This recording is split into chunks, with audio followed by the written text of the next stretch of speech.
Upon receiving the divorce certificate from the Civil Affairs Bureau and preparing to leave, Ben stopped me. "Nina, Sophia is emotionally unstable right now. Once she safely gives birth to the child, I'll come back and remarry you." He spoke lightly. His ex-girlfriend Sophia, a wealthy heiress, was unmarried and pregnant, to spare her from gossip and provide her child with a legitimate identity. For money, he chose to divorce me and take care of her. On our wedding anniversary, I arrived home early and prepared a sumptuous dinner table. I planned to wait for Ben to return from work and celebrate properly. However, Ben had not yet arrived home. The doorbell rang, ushering in an uninvited guest, Ben's ex-girlfriend Sophia. I first met her at my wedding with Ben. She wore a pristine white gown, appearing more like a bride than I did, sitting at a table with Ben's close friends, drawing numerous glances and whispers, and even prompting comparisons between her and me. Before the toasts, Ben confessed to me that she was his ex-girlfriend. A spoiled rich girl with a bad temper, he needed a marriage partner, not to be someone's bootlicker ending up with nothing. He told me their relationship had long ended, but she insisted on attending his wedding, and he had no choice. At that moment, seeing Sophia suddenly at the door, I was somewhat stunned. Especially noticing her slightly protruding abdomen, thoughts of Ben's infidelity during marriage, deception, and betrayal flashed through my mind. I feigned composure. "Ben hasn't returned yet, do you have business with him?" "Rest assured, the child in my belly isn't your husband's." Sophia discerned my thoughts, pushed me aside, entered, and surveyed the place where Ben and I lived, a 3-bedroom, 1-living-room apartment under 100 square meters, with a hint of disdain in her eyes, as she stroked her protruding abdomen. "I've come to ask him for a small favor. Once it's done, I'll give your husband a sum of money, enough for you to upgrade to a larger house." Sophia spoke with an arrogant tone. Hearing that the child in her womb wasn't Ben's, I secretly breathed a sigh of relief and didn't inquire further about the favor. It was between her and Ben. I didn't know what Ben discussed with Sophia in the study after he returned. After seeing Sophia off, Ben showed a somewhat troubled expression and said to me, "Nina, Sophia wants me to help her with a favor, and afterward, she'll give me 3 million, do you think I should help?" "What favor is worth 3 million? For salaried workers like us in a third-tier city, working hard for a year, no, not even a year, even 10 years, we couldn't earn that much. The wealthy are indeed generous." "What favor? Tell me." I felt somewhat tempted, thinking as long as it didn't involve treason, illegality, or violating moral principles, for 3 million's sake, what harm in letting Ben help her? "She wants to find a father for the child in her belly, to give birth legitimately and avoid gossip. We'll have a fake divorce. I'll accompany her for a while, and once her child is born and registered, I'll divorce her immediately." Ben's eyes held expectation, hoping I'd agree immediately. I stared at him incredulously. Divorcing me, calling it a fake divorce, him accompanying his ex-girlfriend through pregnancy, marrying her, waiting for her to give birth, and then her giving him 3 million afterward. And what about me? Do they take me for a fool? Why did she choose you and not someone else? Probably because I'm her ex-boyfriend, she thinks I'm more suitable than others. Ben said this with smug satisfaction. "Then how will we divide the property and the divorce?" I asked tentatively.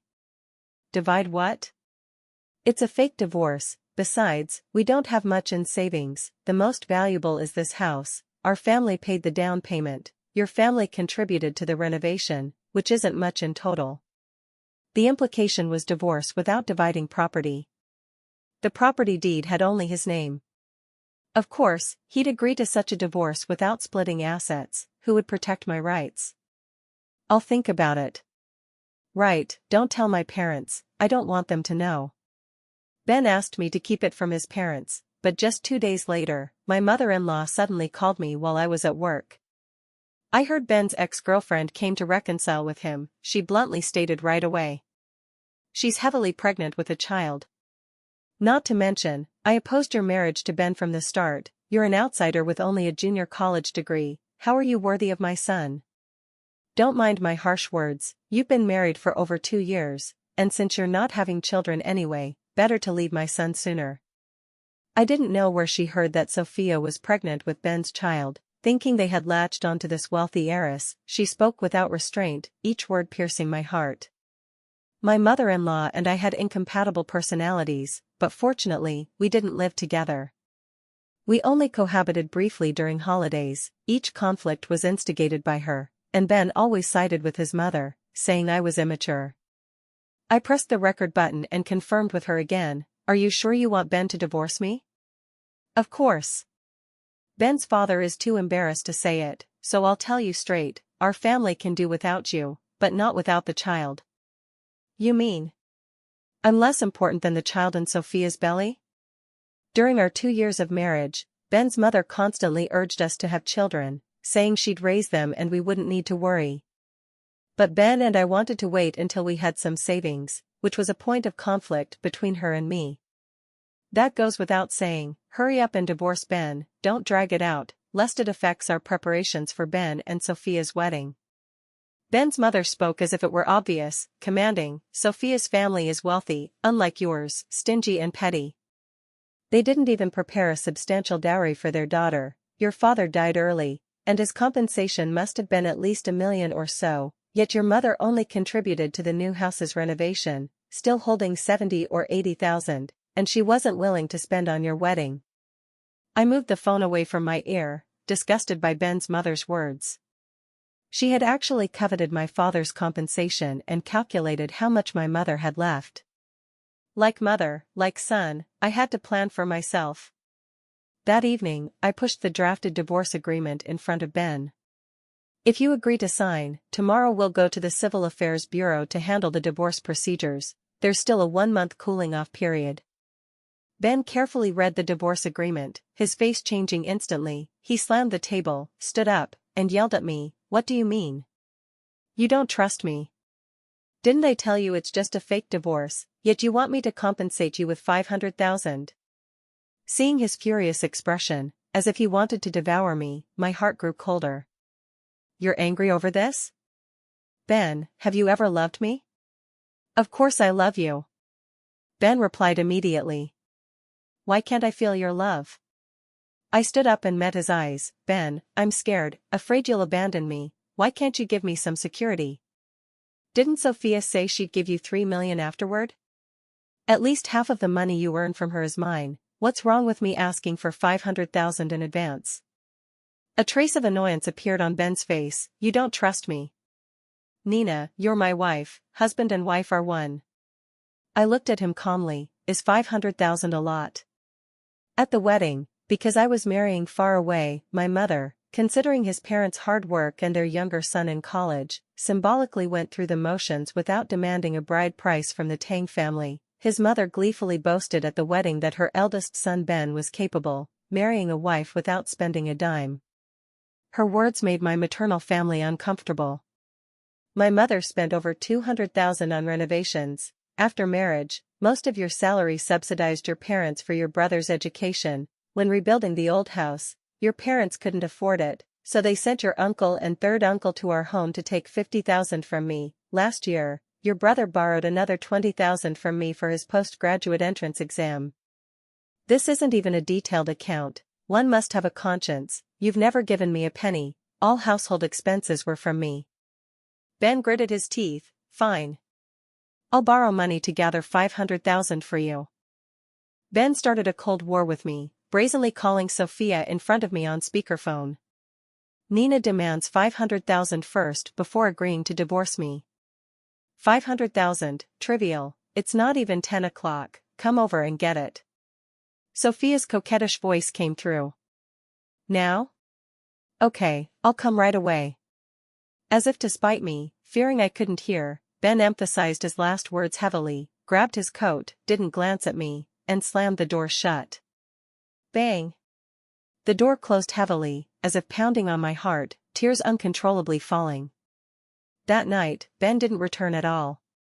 I admit I'm selfish, but I can't gamble on human nature. I'm just an ordinary person. For 3 consecutive days, Ben didn't come home. I saw in his moments a deliberate 9-grid photo post, side profiles of him and Sophia dining at a restaurant, him holding her hand with fingers interlocked. Although Sophia didn't show her full face, the person by his side wasn't me. His friend commented, "Really envy you and sister-in-law." Soon, this post was deleted, or perhaps he blocked me. Sophia approached me, arranging to meet at the coffee shop downstairs from my company. "Ben's parents think I'm pregnant with his child. Yesterday they brought bags of supplements for me. What should I do?" It was evident she came specifically to flaunt. I lowered my head, looking at the coffee in the cup before me, said nothing, picked it up and took a sip. The coffee was very bitter. 500,000 is a bit much, 300,000 is fine. If you agree, I'll transfer it to you now. Sophia smiled as she negotiated terms. I looked at her seriously. "I only want the money transferred by Ben, 500,000, not a penny less." Upon receiving the 500,000 transferred by Ben, I didn't hesitate, signed the divorce agreement with him, and submitted the divorce application at the Civil Affairs Bureau. Ben looked at me, hesitant to speak. "Nina." At the Civil Affairs Bureau entrance, upon learning I demanded 500,000 from her son, Ben's mother hurriedly took a taxi over, got out, rushed straight at me, slapped me publicly, and cursed foully. "You jinx, why demand money from my son? Are you worth 500,000? Greedily demanding 500,000 from my son, pa. You little bitch raised by your mother without a father, no wonder your dad died early. I think he was cursed by you and your mom." Ben's mother spat while cursing vilely and harshly. Ben stopped his mother, hugging her tightly. "Mom, what are you saying? Mom. Mom. Nina, don't misunderstand, my mom didn't mean it, she." I didn't listen to Ben defending his mother, turned and left, taking a taxi. I pulled up the packed luggage, leaving the home Ben and I built and lived in for 2 years, leaving the key. The moment I closed the door, my heart soured, tears welled up. I knew Ben and I could never go back. The marriage was over. I called my mother, telling her about my divorce from Ben. She was surprised but soon calmly accepted it. "Divorcing is good, I never wanted you to marry far away anyway, and luckily you have no children. After the divorce procedures, I plan to return." "Good, I'll wait for you." "Mom, didn't you want to change your lifestyle? Sell the house, let's go to the Northeast, Uncle and others are there to look after us." "Okay. I'll call your uncle." The next day, at the company, I submitted my resignation. The supervisor asked in surprise, "You're doing well, why suddenly resign?" "Sorry, supervisor, due to personal reasons, I'm getting divorced." "Ah, isn't your partner quite good-looking and handsome? Last time during the heavy rain, he drove to pick you up, he seemed like a nice person. How did it come to divorce?" "He has other intentions." "Cheated, huh?" The supervisor looked at me deeply with sympathy and signed the approval. During the 1-month cooling-off period, seeing I hadn't returned home for days, Ben came to the company to explain, "Nina, don't be angry, my mom is like that, for my sake, don't hold it against her." I looked at him today, dressed in a suit and tie, appearing refined and talented. The tie he wore, however, wasn't a color I was familiar with. The original affection, care, details, and heart flutters for him had long vanished. "Rest assured, I wasn't thinking of hitting back, you don't need to come specifically for me. It was my negligence that wronged you." Ben wanted to step forward to comfort me. I stepped back. "It's fine, haven't I suffered enough grievances from your mom? One more doesn't matter." It was also the last time. "Come home, don't stay outside, it's inconvenient and unsafe, we're just fake divorcing, my mom doesn't know, but don't you?" Just then, his phone rang. It was Sophia calling. Upon hearing she was at the hospital, having accidentally fallen, and the doctor saying there were signs of miscarriage, his tension and worry were visibly apparent. "How could you be so careless? Does your belly hurt? Wait for me, I'm coming right away." After instructing her, he put down the phone and said to me, "I must go to the hospital now. Sorry, Nina, don't misunderstand, I'm just going to take care of her, no other intentions, even without the money, as a friend, I should go, understand?" I didn't try to retain or stop him, watching him leave quickly. On the day the cooling-off period ended, I calmly entered the Civil Affairs Bureau with Ben and received the divorce certificate. As I prepared to leave, Ben stopped me. Nina, move back home. Without you, home doesn't feel like home. My mom wanted my brother to move in, but I refused. Sophia is emotionally unstable now. Once she safely gives birth, I'll come back immediately and remarry you. He looked at me with some expectation in his gaze. While Ben tried to retain me, his mother appeared again. I looked in the direction she came from, seeing a shadow in the car. As expected, it was her, Sophia. Son, you've already divorced her, why waste words on her? Ben, keep an eye on your mom. If she dares to hit me again and you don't stop her, I won't mind getting back at you in public. I hardened my face. When Ben's mother rushed forward intending to hit me again, I pushed her into Ben's arms and glared at him fiercely. Ben seemed to react only then, hugging his mother. Mom, why did you come to make trouble again? Didn't I tell you to wait at home? Ben's mother struggled. Let me go. I want to have a good talk with that doombringer. Too lazy to deal with their mother-son duo, I walked to the roadside, hailed a taxi, and left. After completing the work handover, I officially resigned from the company. That evening, I treated several familiar colleagues to a nice restaurant for dinner, thanking them for their care and help over the past 2 years. Everyone drank and chatted merrily, discussing the future, blessing me, hoping for my new beginning. At the table, a fish dish came to me. I picked up a piece of fish with chopsticks and put it in my mouth. My stomach churned, I couldn't hold back, ran to the restroom, vomited profusely, until I was slumped over the sink, unable to straighten up. Colleague Maggie, with experience, saw me like this, gently patted my back, and said, "Tomorrow, go to the hospital for an ultrasound." I'll go to the hospital after I return home. It won't matter in a day or two, otherwise, I'll take leave tomorrow to accompany you. No need, I'll go myself. It wasn't until I received the ultrasound results from the doctor, saying I was pregnant with a 7-week embryo, that I suddenly realized Maggie's insistence on me getting the ultrasound. Without consulting anyone, I directly scheduled an abortion for the next day. I didn't want to return home pregnant with Ben's child, worrying my mother. This child came at the wrong time. If I hadn't divorced Ben, for the child's sake, I think I'd have chosen tolerance like most mothers, muddling through life with him. However, there are no ifs. I know this decision is selfish, unable to guarantee the child's future. I can only control myself not to give birth indiscriminately, while it's not yet formed. Ben accompanied Sophia to the hospital for a checkup, and Sophia sharply spotted me. I was queuing for the lab results. "Oh, it's your ex-wife, why not go see?" Sophia released her hold on Ben's arm and pointed at me. Ben walked over and asked, "What's wrong with you?" Not wanting such a coincidence, meeting him and Sophia at the hospital, I lied, "Nothing, just a bit of stomach discomfort, came to the hospital for a check, getting lab results." "Is it serious?" "Let me accompany you."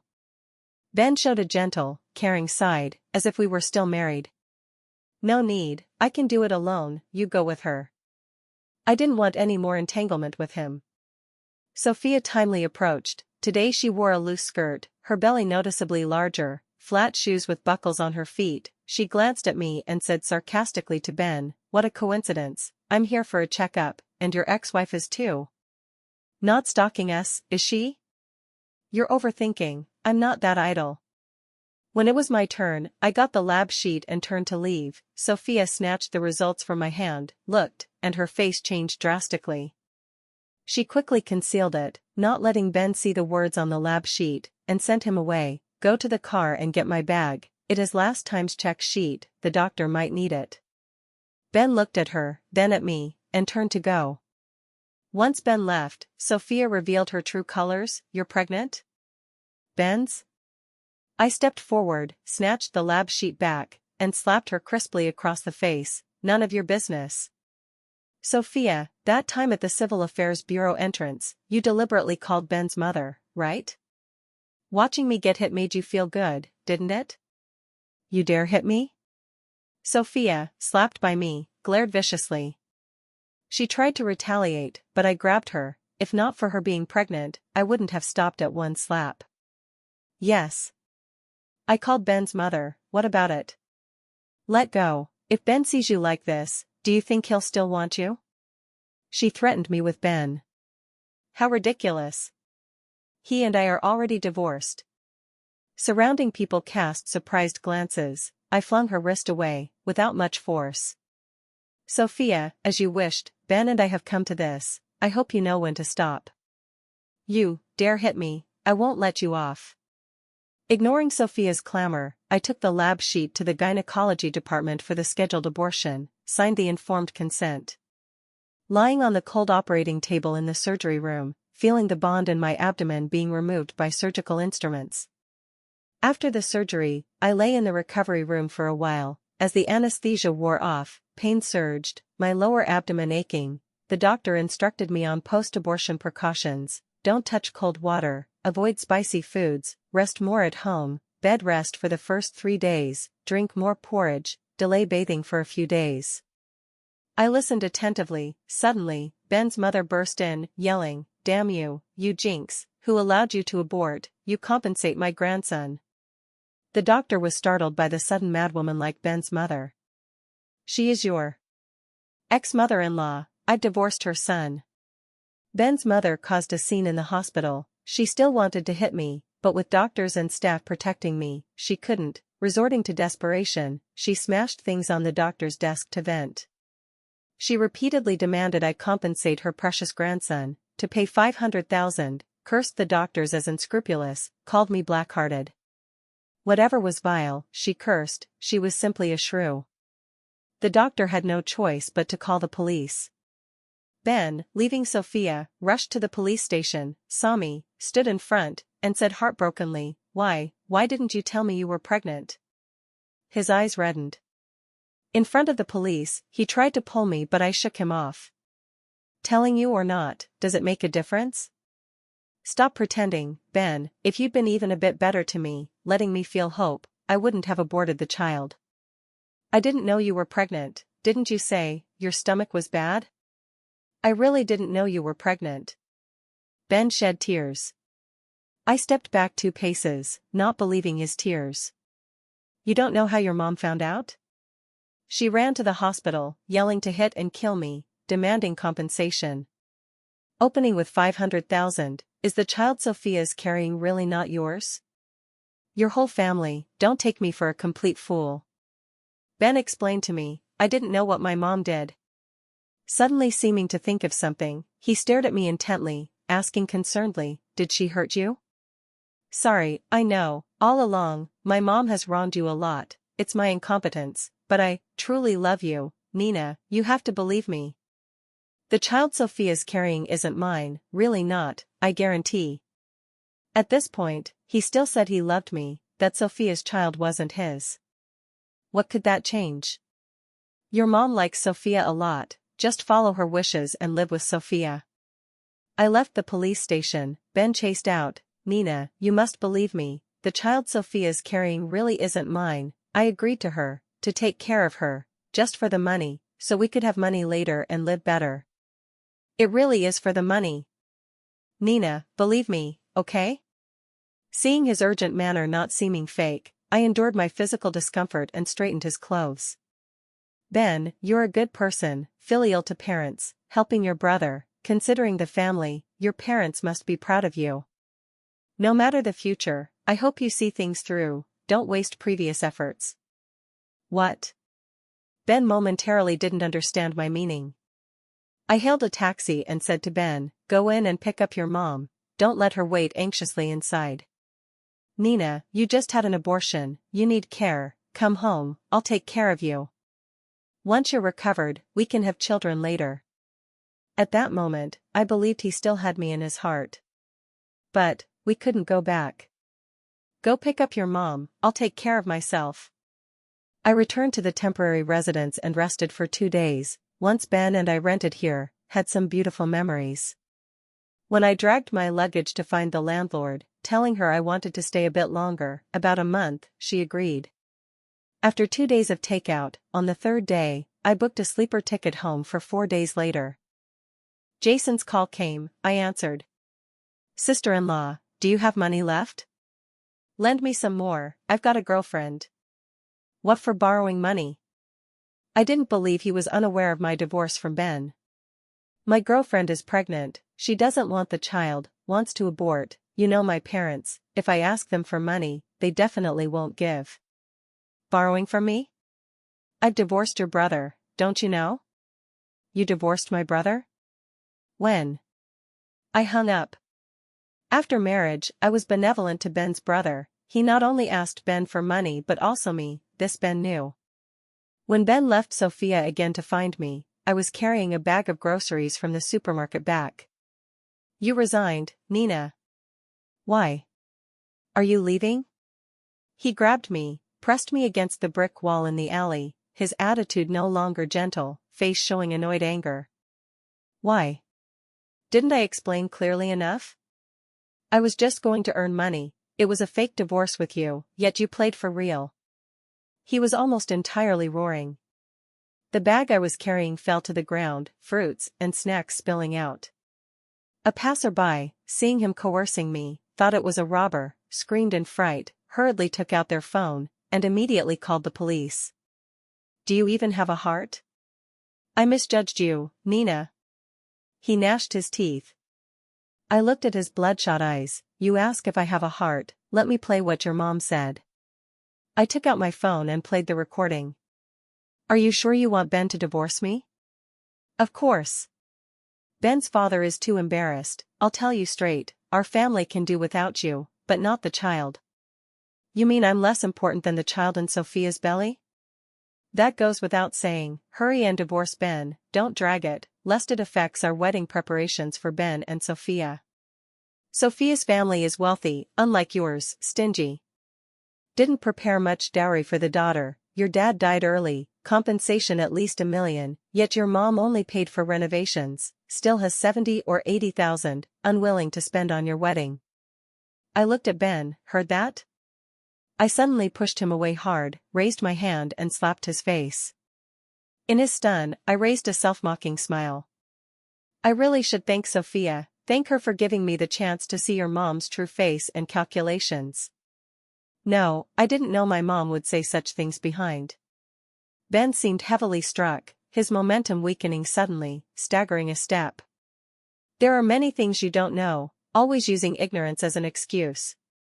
Remember Chinese New Year back home, I told you the 1,000 yuan under the pillow was gone, that was red envelope money for uncle's kids. I asked you to inquire, you said lost is lost, why ask? Can't treat your family as thieves. In front of you, at the Civil Affairs Bureau entrance, your mom's curses, you remember? There are even more vicious ones, want to hear? You say I played for real, isn't your mom the one taking it seriously? I squatted to pick up the spilled items. Ben still wanted to follow. I glared fiercely, looked at the arriving police. Ben, if you're a man, don't entangle me anymore, cherish your ex-girlfriend, being a cheap dad for a rich family's child suits you well. I don't know how Ben explained to the police to avoid being taken away. However, that evening, his good brother used his phone to call me incessantly, calling me sister-in-law, asking me to pick him up at the bar, saying he was dead drunk, incessantly calling my name. I told him I'd divorced Ben, no relation anymore, if you call to harass again, I won't mind reporting to the police. My mother called, asking when I'd return. She found a buyer for the house, price agreed, just wait for me to return, complete the sale procedures, and we can head to the northeast. Uncle found us a 3-bedroom, 2-living-room house there, not far, just 2 streets away. If not worried my mom would notice something off, I'd have taken the train back long ago. For 2 consecutive days, Ben's brothers and friends called in turns, pleading for Ben, asking me to see him. Sister-in-law, even if angry, give him a chance to reform, right? Yes, some things Ben did wrong, but whose family isn't like that? My wife and mom also clash tempers, often conflict, turn a blind eye, and it passes. As juniors, we can't stoop to elders' level. Ben's heart aches, you can't watch him sink day by day without helping.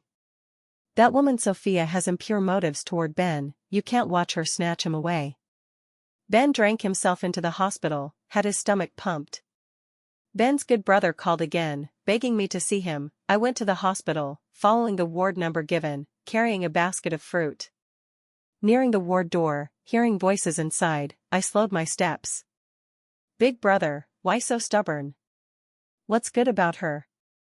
I say, you should cut ties completely. Where isn't Sister Sophia better than her? It was Ben's brother Jason speaking. So in his heart, I was inferior to Sophia. You drank to gastric bleeding, and she doesn't come see you, such a heartless woman, divorcing her was right.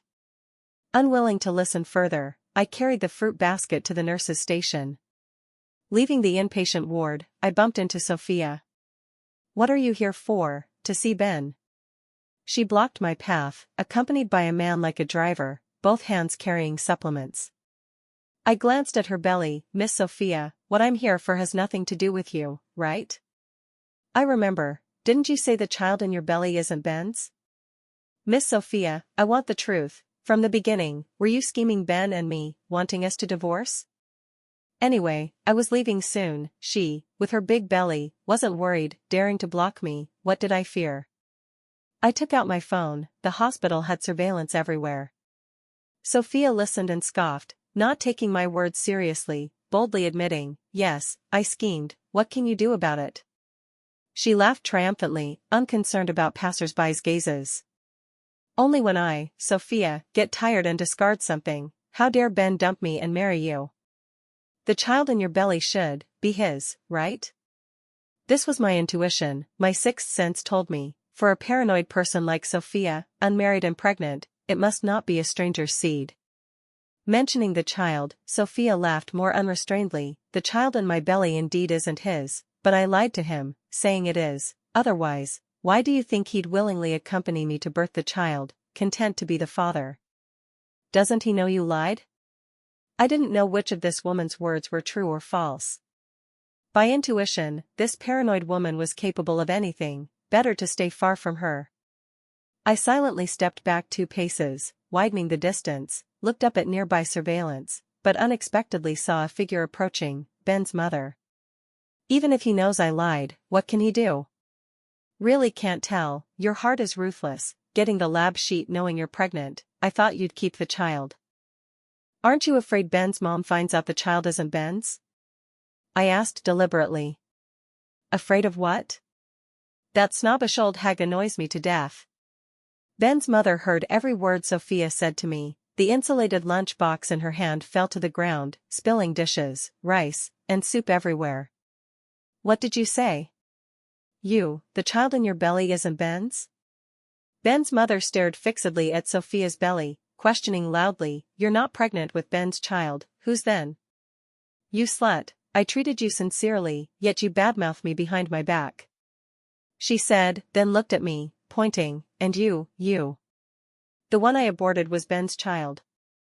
It was you who said the child in her belly is more important than me. Having exposed Sophia face to face, I turned and left. I heard Ben's mother howl behind, pouncing at Sophia, I'll fight you, it's all you, slut, give back my precious grandson.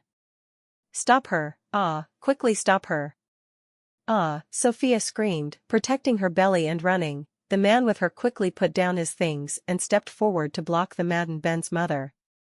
Passers-by only saw a mad old woman chasing a pregnant woman, yelling to hit and kill. Away from the chaos, I couldn't help but look back, seeing Ben's mother pinning Sophia, pulling her hair, Sophia half kneeling, half sitting on the ground, some voices audible from afar. Give back my grandson, slut, give back my grandson. Accompanied by Sophia's screams. The man with Sophia pulled Ben's mother, neither hitting nor cursing. I sent the recording of Sophia's words to Ben. As former spouses, this was the last thing I did for him. After sending, Ben called, but I didn't answer. Back at the residence, I blocked and deleted Ben and all his related people, relatives, and friends' contacts, picked up my luggage, and headed straight to the train station. A week later, after selling the old home, the night before my mother and I prepared to leave, we checked into a hotel. Colleague Maggie contacted me on WeChat. Nina, telling you something satisfying, your ex-mother-in-law was arrested. She beat a pregnant woman to miscarriage. During the time you left, the pregnant woman was too far along, caused massive bleeding, almost fatal. The matter has spread here. Someone uploaded a video. It has your husband, no, your ex-husband. Blood everywhere. That pregnant woman was the mistress seducing your ex, truly karma. When Ben sold the house, plus his father's savings, totaling over 800,000, of which 500,000 was Ben repaying Sophia's loan, over 300,000 as compensation to Sophia, getting her to sign a forgiveness letter to bail Ben's mother from detention, by the time Ben chased to my hometown. My mother and I had already left. We started our new life on the vast Northeast Plains.